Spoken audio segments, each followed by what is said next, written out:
What's up, everyone? Elmi here, and right now I'm looking through the comments for more requests, and came across another one by Billy Mount, and it says, "Please react to Looper's worst acted scenes in movie history. Here's the link." Now, there is quite a bit of bad acting in the film industry, not gonna lie, but especially disturbs me a little bit where it's a good actor, people who are well known for doing all kinds of brilliant work, who just come across that one film where they just weren't putting their all into it, But I don't know what kind of actors I'll expect to see on this list. Chances are I'm going to know a few of them. But here we go. The worst acted scenes in movie history. Go. The quality of an actor's work on screen might be a matter of opinion most of the time, but there are some performances so awful that all subjectivity goes out the window. In the case of these scenes, the acting is so over the top and bizarre that it's hard not to laugh at them even years after the fact. Oh yeah, Dracula. Talk about sucking. Just about everyone involved in the adaptation of Stephenie Meyer's vampire romance could be accused of phoning it in. But Twilight's MVP, Kristen Stewart, takes top honors for worst performance in the movie's climactic scene. It all starts when a trio of nomadic vamps lurk around looking for something to eat when they stumble across the Cullen clan playing baseball while their protected human pet watches on. A standoff ensues and almost ends peacefully before James catches a whiff of Bella and gets the munchies. You brought a snack. The situation is diffused, but not done. James, the tracker vampire, vows to hunt her down and eat her. Despite the Cullens' best efforts to hide her, he lures her away from the Cullens and savagely snaps her leg. Bella's sparkly vampire boyfriend Edward arrives to save her from sudden death, but James still manages to sink his teeth into her arm. The venom from his bite starts to spread through her veins right away, which is when she informed everyone. In Meyer's book, the pain is described as, quote, exquisite. But watching Stewart's grunting and grimacing in the moment makes those tiny teeth marks look anything but. The nose knows. Yeah, that was kind of... Richard Linklater, Mitch Kramer. The Goober Freshman is a categorical case study in social awkwardness, so there's some lack of screen savvy to be expected from his portrayal. But in the scene where he's trying to flirt with Sabrina outside the Emporium, it's full tilt amateur hour. Instead of coming out with traditional acting devices like facial expressions, vocal inflection, or pure presence, actor Wiley Wiggins relied on 8 cringeworthy nose grabs. I've noticed that too. I was like, why is he touching his nose so 5 much? hair flips. What are you doing here? Dude, I know you got long hair, but seriously, And one super clumsy elbow nudge to coast through the scene. Linklater eventually accepted responsibility for letting this bad slip through the editing cracks, telling the Daily Beast, "I just thought the nose grab was kind of an awkward gesture. I'm the director, so it's on me. That's right, thing it is. people notice only if it's the third time you watch it. I just thought it was that young, awkward man kind of thing. Maybe it was one or two too many." When it comes to removing a few of those nose grabs, maybe on a remastered cut of the movie, well, it'd be a lot cooler if you did. pass the turkey. Considering G Oh, Lee is a that movie movie whose is so 6% bad. Rotten Tomatoes score is probably a little generous, Really? there are a lot of awful aspects to choose from. You know something? You're right. It is sadness. It's sadness, and I'm sad. The stupidity of this thing extends all the way up to the title itself, so it's a tall order to pick just one scene as the worst of the worst. Since G Lee was such a turkey at the box office though, it makes sense to focus on the scene that tried, and failed miserably, to make Thanksgiving-themed cuisine a workable piece of that sexy scene? dialogue. In the movie, Jennifer Lopez plays a lesbian named Ricky who decides to make Ben Affleck's hitman her boy toy and invites him into her bed, like so. It's turkey time. Oh my god. Huh? Gobble, gobble. That's when everyone watching this movie did this.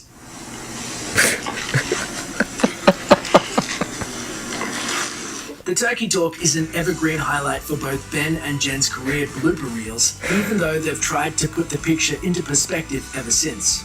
Yeah, there's worse movies than Geely out there. The Empty Box. Yeah, she's not wrong. With all due respect to Brad Pitt, his performance in Seven is a classic case of an actor completely missing the emotional mark of an important Seven? movie moment. Instead of delivering on what might have been a powerful scene, he made a bit of a mockery of himself. To be fair to Pitt, I love he Seven. was working with three industry giants, director David Fincher, and actors Kevin Spacey and Morgan Freeman, while he was still something of a Hollywood newcomer at the time. But compared to everyone else's delivery in the Wrath scene, his contribution is pretty inexcusable. What's in the In the grand box? finale of John Doe's Deadly Sins-inspired plan, Kevin Spacey's killer character leads the detective duo out to the desert to find a package containing this scene, yeah. something. Freeman's character gets a gander at it first, and his face dutifully reflects the grim reality of the situation. We're led to believe it's the head of Mill's pregnant wife Tracy, an innocent and lovely lady who It has is. nothing to do with any of this mess, but we never get to see the contents. The tension is staggering, until Pitt starts screaming his lines and jumping around like a carnival clown. Show you with the box. What was in the box? What's in the box? Yeah, he What's in the box? It's a He did scene kinda sound upon whiny at a few parts of rewatching. that. Looking back, you might be tempted to believe it was secretly Pitt's talent that was actually hidden in the box. oh Those bloody wolves. If Oh. Keanu Reeves could really take Keanu. a Bill and Ted style journey back in time, we hope he'd at least consider returning to the early 90s and undoing everything he did in Bram Stoker's Dracula. At the very least, he should retroactively hire himself a proper dialect coach because his British accent is so horrible Yeah. that it actually distracts viewers from fixating on Gary Oldman's giant butt wig, which Butt wig. is quite a theme. In one scene in particular, Reeves' character starts to realize that the Count is bad news and delivers a recap of his Transylvanian Shadow. adventures that's way funnier than it's supposed to be. I've seen many strange things already.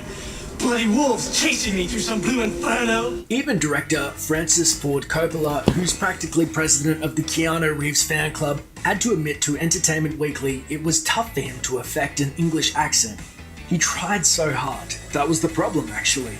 He wanted to do it perfectly, and in trying to do it perfectly, it came off as stilted. In other words, I doubted everything. Even my mind. I was impotent with fear. Yeah, I mean, Keanu, his accent in this, I admit, was just god awful. You know, and that's a shame too, because I like Keanu Reeves in several other films, like The Matrix, obviously, but also Speed, and you know, I think he's a really good actor. It's just that this is just one role that he screwed up on. You know, I believe he puts his best into a lot of roles, but this is just one that, despite putting his best into it, it just didn't turn out very well. You know, so that's something that I can agree with. Okay, anyway, sorry about that. All right. The Fumble. 1999 presented two major movie moments depicting sons rejecting their stodgy old dad's wishes for them to follow in their footsteps. And one of those things was not like the other.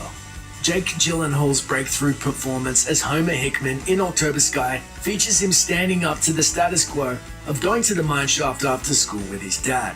Instead, he literally reaches for the sky as a wannabe space cadet who built rockets on the sly. It builds to a poignant moment of father-son friction that totally resonates the way it should. Coal mine's your life. It's not mine.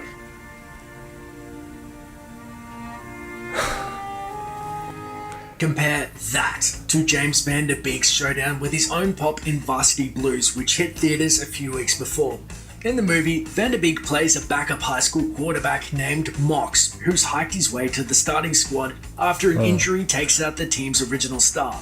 Somehow, this ignites some long-held dream his dad has for Mox to become the it's this star movie, player. now I remember. But Mox has no such ambitions and tells him as much, in the most exaggerated and terrible accent imaginable. Playing football at West Canaan may have been the opportunity of your lifetime, but I don't want your life. It's hard to tell whether it's the dull delivery tone or the lines themselves that make this such a dud, but he gets no points for that scene. Green Goblin. James Franco made a jump to the blockbuster A-list with Sam Raimi's Yeah, this is the Spider-Man film that trilogy. started It's his also career. a regular go-to source for some of his most accidentally lousy acting moments. His character spends the first sequel desperately seeking the web-slinging vigilante who he believes killed his dad in the first film. And when he lifts the mask to reveal Spidey's identity, he discovers his best friend, Peter Parker, is his new worst enemy. Yeah. Pete. No. Can't be. Franco's slack-jawed gape and awkward footwork is only exceeded in badness by his whispered threats about getting payback.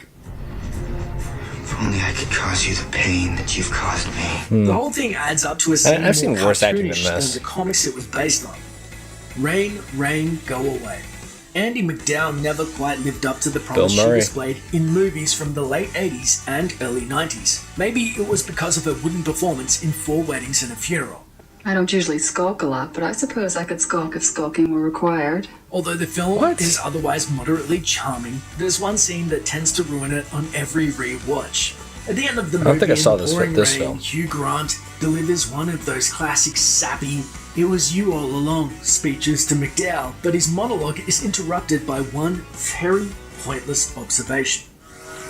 Is it still raining? I hadn't noticed. There's so What? little emotion in the moment from McDowell that it's almost as if she were the funeral featured in the film's title. Thanks for watching. Click the looper icon to subscribe to our YouTube channel. Plus, check out all this cool stuff we know you'll love too.